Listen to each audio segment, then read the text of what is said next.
वालेकुम। उम्मीद है आप सब खैरियत से होंगे। तो यार आज बात करते हैं प्रोग्रेसिव ग्रुप क्लास की। और ना मैं ये नहीं बताने वाला इस वीडियो में कि यार ये होता क्या है या ये क्या चीज़ है। ये आपको हर जगह से पता चल जाएगी। मेन चीज़ जो आपको चाहिए वो ये चाहिए कि यार रिकमेंड कैसे हो इस टास्क के अंदर, मैं वो आपको बताऊंगा आज, ठीक है। वो मतलब कि आपको यार आप गूगल पे लिखोगे कि व्हाट इज पीजीटी, आपको पता चल जाएगा कि यार ये कैसा होता है, ऐसा होता है, वैसा होता है, बट कोई ये आपको नहीं बताएगा कि यार इस टास्क में ऐसा क्या काम किया जाए जिस बेस पे आपको रिकमेंडेशन मिले। सो मेरा आज का मेन थीम यही है कि यार आपको वो चीज़ें बताना जो आपने वहाँ पर करनी है और वो चीज़ें बताना जो आपने वहाँ पर नहीं करनी, जिससे आपको इस टास्क के अंदर रिकमेंडेशन मिलेगी। छोटा सा एक ओवरव्यू दे देता हूँ। पीजीटी बेसिकली कुछ टास्क होते हैं, 3 टास्क होते हैं, ठीक है, डिफरेंट। जीटीओ आपको ब्रीफिंग में बता देंगे, आपको मटेरियल के बारे में, आपको जो आपका टास्क है उसके बारे में। और इस टास्क के अंदर तमाम कैंडिडेट्स यानी आपका पूरा ग्रुप जो है उसमें कोई डिफरेंट नहीं है, ना कोई लीडर है, ठीक है, ना उसका कोई सबऑर्डिनेट है, सब बराबर है। अब आप एज अ ग्रुप काम स्टार्ट करते हैं, बट ये आपका सबसे पहला टास्क होता है। और इस टास्क के अंदर सबसे पहली गलती, ब्रीफिंग तो जीटीओ की होगी। अब प्रॉब्लम एनालिसिस कैसे होता है? अब देखो, प्रॉब्लम एनालिसिस तब होता है जब एज अ ग्रुप पूरी टीम प्रॉब्लम को एनालाइज करे। बट सबसे बड़ी गलती लड़के क्या करते हैं, वो प्रॉब्लम देखते ही नहीं है और वो जीटीओ की नज़र में एक अपने आप को अच्छा बनाने के लिए वो बातें करना शुरू कर देते हैं, या वो ऐसे एक्ट करते हैं कि जैसे वो इस टॉस का लीडर है, तो वो सबको बताने लग जाते हैं एक लड़का। अब जब एक लड़का बात करना स्टार्ट करता है तो दूसरा भी क्या है कि यार मैं क्यों पीछे रहूं। तो इसी तरह दूसरा, फिर तीसरा, फिर 10 में से 5-6 बंदे एट अ टाइम बातें कर रहे हैं, एक दूसरे के साथ ऐसे ही लगेंगे, यार हम ऐसे करते एक दूसरे की बात काटेंगे। और ये सबसे बड़ी गलती है आपकी, नॉट रिकमेंड, मतलब जो आपको नॉट रिकमेंड करवाएगी, ठीक हो गया। अभी इस गलती को ना करना, अब ये मतलब कि आप यही होगा कि यार अगर हम ना बात करें तो क्या करें। अगर हम बात नहीं करेंगे तो जीटी ये समझेगा कि यार ये लड़का बोल नहीं रहा, इस लड़के को शर्म आ रही है। तो यार मैंने आपको पहले भी बताया था कि जब आपने पीछे इंडोर टास्क दिया जिसके अंदर आपने लेक्चरेट दिया, आपने मल्टी प्लानिंग का एक प्लान दिया, देन आपने एज अ फाइनल प्लान दिया, तो आपकी कॉन्फिडेंस और आपकी मेंटेलिटी के बारे में सर को इंडोर टास्क में ही पता चल गया था। अब इस पॉइंट पर अगर आप कुछ नहीं बोलते, इसका ये मतलब नहीं है कि आपको शर्म आती, ठीक है, ना ही इसका ये मतलब है कि आपको कुछ आ नहीं रहा, या ना ही इसका ये मतलब है कि आप कॉन्फिडेंट नहीं है। अगर आप वहां पर खामोशी से खड़े रहेंगे, हाथ पीछे बांध कर आप उन लड़कों को सुनते रहें जब तक वो टास्क स्टार्ट नहीं करते, दिस मीन्स कि यू आर पेशेंट, ठीक है, आप सबर से काम ले रहे हैं। ये सबसे बड़ी टिप है आपके लिए, सही है, जो आपको रिकमेंड करवाएगी। सेकेंडली, जैसे ही, क्योंकि जाहिर सी बात है टास्क स्टार्ट तो करना है, तो जैसे ही कोई ना कोई लड़का राजी हो जाए, जैसे वो जो बातें कर रहे हैं उनका मसला हल हो जाए कि यार चलो बिस्मिल्लाह पढ़ते हैं, then you have to just help them. अब हेल्प कैसे करनी है कि आपने फट्टा पकड़ लेना है, आपने रस्सा पकड़ लेना है, प्लैंक हो गया, रोप हो गई, अपने ड्रम पकड़ लेना, कुछ आप पकड़ के काम करते हुए दिखें। अब एक और लड़का अगर आपको कहता है कि भाईजान आप आगे जाएं, तो सबसे बड़ी गलती, जो लड़का टास्क में पहले छलांग मारेगा और पहले पार होने की कोशिश करेगा, वो नॉट रिकमेंडेड है। ये मैं आपको बताता चलूं, सही है। टास्क में पहले कदम रखने का मतलब ये नहीं होता कि यार आप कोई लीडर हैं और आप अपनी टीम के साथ चल रहे हैं। ये चीज कमांड टास्क में होती है। अगर आप पहले टास्क में एंटर हो चुके हैं, इसका ये मतलब है कि फिनिशिंग लाइन पर भी आप पहले ही जाएंगे। और जो बंदा, मतलब ऐसे शख्स को ये समझा जाता है कि यार ये अपने साथियों को अगर निकालना है तो उसके लिए इसको मेहनत करनी पड़ेगी, ठीक है, और ये एंड पर नहीं रहना चाहता, अपनी टीम को पीछे रखना चाहता है, खुद पहले पार होना चाहता है, तो इसको बुरा समझा जाता है आईएसएसबी के अंदर। सो पहला लड़का जो भी टास्क के अंदर कदम रखेगा, क्योंकि जीटीओ ये नहीं सुनेगा कि यार आपको किसी ने ऑर्डर दिए, क्योंकि वहां ऑर्डर वाला कोई नहीं है, एक्सेप्ट कि कमांड टास्क में अगर आपको एक कमांडर ऑर्डर देता है कि ओके चेस्ट नंबर 6 आप आगे जाएं, तो वो तो आप कमांडर के ऑर्डर्स फॉलो कर रहे हैं, तो आप आपको नॉट रिकमेंडेशन नहीं मिलेगी।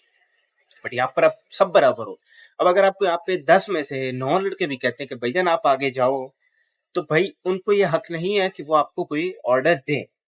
आप वही करेंगे जो आप चाहें, या आपके ग्रुप के साथ अगर अंडरस्टैंडिंग है, ठीक है, या आप समझते हैं कि यार जो मैं जा रहा हूँ वो अकॉर्डिंग टू प्लान है, तो ठीक है। बट कोई आपको कहे या आप अपनी मर्जी से जाएं टास्क में, ये दूसरी सबसे बड़ी गलती होगी जिस बेस पे आपको नॉट रिकमेंड कर दिया जाए एट द स्पॉट। ये गलती मत करिएगा। हेल्प करवाएं, प्लान पकड़ लें, जैसे ही एक आधा या दो लड़के अंदर टास्क में प्लान मतलब घुस जाए टास्क एरिया के अंदर, तो फिर उसके बाद आप जा सकते हैं। ठीक है, अभी आपने खामोश ही रहना है। अब ये होगा कि आप कह सकते हैं यार अब खामोश का ये मतलब भी नहीं है, थोड़ी मोटी बातें जरूर कहनी, जैसे प्लैंक पकड़ाना है तो ओके कस्टमर आप प्लैंक दें हमें, मैं आगे प्लैंक लगवाता हूँ ताकि एक दो लड़के आगे चले जाएं, वो मुझे वापस प्लैंक देंगे, मैं आपको प्लैंक वापस कर दूंगा, देन आप आ जाना। इस तरह करके आप बातें कर सकते हैं। अब अगर जीटीओ साहब ये चाहते हैं कि यार वो देखें कि आपकी मेंटेलिटी क्या है टास्क के बीच में, अगर आप सब जब फंस जाते हैं तो वो ऑटोमेटिकली आपसे क्वेश्चन कर लेंगे, क्योंकि chest number 6 what do you think about this plan, या do you have any other resources, इस तरह करके वो आपका गोल्डन पॉइंट है। आपने तब बात करनी है, एक्सेप्ट आपने बात नहीं कर, मतलब कि एक्स्ट्रा ऑर्डिनरी बात नहीं करनी, जहां पर आपको जरूरी लगता है आप बात कर सकते हैं, अपना नजरिया दे दें और एंड देन खामोशी से खड़े हो जाए। अब फिर ये होता है कि यार जो लड़का ऐसे स्ट्रांग होता है ना, जो बातें मैंने आपको बताई ऐसे करेंगे तो ऑटोमेटिकली जीटीओ आपको कोई ना कोई टास्क देंगे, क्योंकि जाहिर सी बात है अब तक आपने ऐसा कोई काम तो किया नहीं जिस बेस पे आपको नॉट रिकमेंड कर दिया जाए। अगर आपने स्टार्ट में बातें करते बहस करते तो आपको वहां पे नॉट रिकमेंड कर सकते थे, बट आपने ऐसा भी कोई बात नहीं की।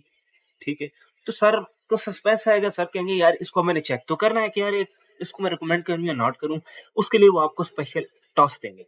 टास्क कैसे वो दे सकते हैं, क्योंकि the ground is inbound for chest number 6 for 5 seconds. ठीक है, कि आप चेस्ट नंबर है, आपके लिए वो ग्राउंड इनबाउंड करते हैं। और फर्ज करो आपने स्टार्ट में नहीं बोला, मेरे कहने पे आपने खामोशी से काम करवाया, वो भी मेरे कहने पे करवा दिया। जब जीटीओ ने आपसे प्लान पूछा तब भी आपने मेरे कहने पे बता दिया, जो अगर मेरी वीडियो देख के आप जाते हैं। बट जैसे ही आपको सर ये कहते हैं कि आपके लिए टास्क इनबाउंड है 5 सेकंड के लिए, तो आप ये करते हैं कि आप भागते हैं और फिनिशिंग लाइन पे पहुंच जाते हैं। तो आप वहां पर नॉट रिकमेंड हो जाएंगे, क्योंकि आपकी प्रायोरिटी क्या थी कि यार मैं जल्द से जल्द फिनिशिंग लाइन पे पहुंचूं, और आपकी प्रायोरिटी ये नहीं थी कि मैं अपनी टीम मेंबर्स को आगे लेके जाऊं। तो अगर आपको कहा जाता है 10 दफा भी कहा जाए कि यार आपके लिए 5 सेकंड भी 2 सेकंड भी कहा जाए, आपने अपना एक ग्रुपमेट उठाना है और भाग पड़ना है फिनिशिंग लाइन की जानिब।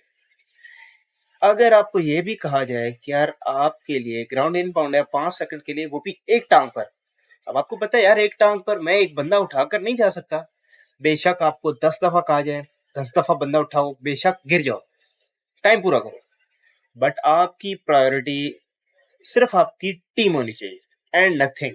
हाँ, इन केस कि आपकी टीम सारी पार हो चुकी है and you are the last one standing in this task area. ठीक है, नाउ आपको ये पता चलता है कि यार मैं टास्क एरिया में लास्ट हूँ, और क्योंकि आपने जब फिनिशिंग लाइन पर जाना होता है तो आप अपने साथ मटेरियल भी लेके जाते हैं। आपको लगता है कि यार मेरे रस्सा रह गया है या एक प्लैंक रह गया, तो आपने 5 सेकंड में उतरना है, क्योंकि आप यार द लास्ट वन। ठीक है, तो आपने फट्टा उठाना है, रस्सा उठाना है और बाकी फिनिशिंग लाइन पे चले जाना है। But most of the cases कभी भी टास्क कंप्लीट नहीं होता।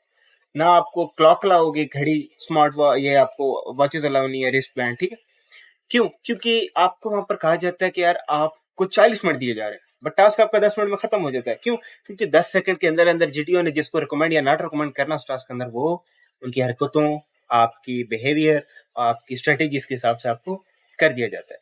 ठीक हो गया, ये था टोटली पीजीडी। 3 टास्क होते हैं, एक आपने पार किया, देन अगला पार करना है, देन अगला पार करना है। ठीक है, और पहले में आप हाफ में ही होंगे तो सर कुछ एक दो लड़कों को जो देखना होगा पता चले, फिर सर आपको ऑटोमेटिकली कहेंगे यार कि move on to the next one and then to the third one, and बस यहाँ पर आपका प्रोग्रेसिव टास्क खत्म हो जाएगा।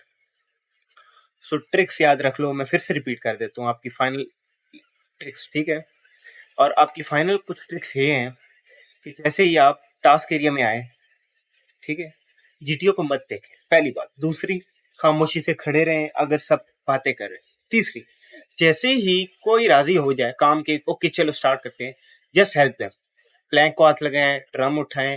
चौथी, टास्क के बीच में पहले मत जाना। पांचवी, आप मतलब के टास्क में पहले मत जाएं, सेकंड थर्ड नंबर पर जाएं अगर आपको कोई कहता है, नहीं तो आप हेल्प ही करवाएं। और अपने ओन पे फर्स्ट मत जाना, ना ही किसी के कहने पर। अब टास्क के अंदर खड़े हैं और सर आपसे कोई प्लान पूछते हैं तो तब अपना नजरिया दें, अपने दिमाग में एक प्लान बना कर रखें। ठीक है। छठा, आपको ऑटोमेटिकली जब भी सर कहें कि जो भी आपका चेस्ट नंबर ज़हन में रखना, क्योंकि आपको चेस्ट नंबर उसी टाइम दिए जाते हैं। कभी-कभार सर ये कहते हैं कि चेस्ट नंबर 6, बट आप क्योंकि आपने तो पहना हुआ है ना, आपको याद नहीं होता, तो वो वहाँ पे आपका टाइम ज़ाया हो जाता है। दिस दैट शोज़ कि योर आप सोए हुए हैं किस्म के टास्क में। छठा, आपको जैसे ही बुलाया जाए, आपकी ज़ुबान पर आपका चेस्ट नंबर होना चाहिए और आपके दिमाग में एक खास प्लान होना चाहिए। सातवां, जब भी आपको कोई काम दिया जाए, इनबाउंड आपको बेशक ये कहा जाए कि यार आपने क्रॉल करके जाना है, बंदा कमर पे रख के ले जाओ, ठीक है। एक पाँव पर हो, दो पाँव पर हो आप, ठीक है, या आप कहा जाए कि यार आप क्रॉल करके जाओ, या आपको 1 सेकंड भी दिया जाए, आपकी प्रायोरिटी ये है कि सबसे पहले आप अपनी टीममेट की जानिब जाएं and then move towards the finishing line, ठीक है, अकेले मत जाने। और ये था मेन टिप्स जो आपको पीजीटी में रिकमेंड करवाएंगी इंशाल्लाह ताला, ठीक है। एंड ऐसी और वीडियोस देखने के लिए, क्योंकि आपको फर्स्ट स्लाइड पे मैं शो भी करवा देता हूँ, ये हमारा कोर्स है ऑनलाइन आईएसएसबी का। और ऐसी कुछ खास बातें अगर आपको उस वीडियो में लगी हों, यार ये तो मैंने कहीं सुनी भी नहीं थी, तो इस कोर्स को ज़रूर ज्वाइन कर लेना। इस कोर्स में आपको और भी ऐसी बहुत सी चीज़ें मिलने वाली है, ठीक है। और सब्सक्राइब करना लाजमी मत भूलिएगा, ठीक है। और कोई भी क्वेश्चन हो आपका तो ज़रूर कमेंट सेक्शन में लिखो, आपको हम फ़ौरन रिप्लाई करेंगे। कोई भी मसला मसाइल हो तो आपका भाई हाजिर है, ठीक है। और इस कोर्स को ज़रूर ज्वाइन करो।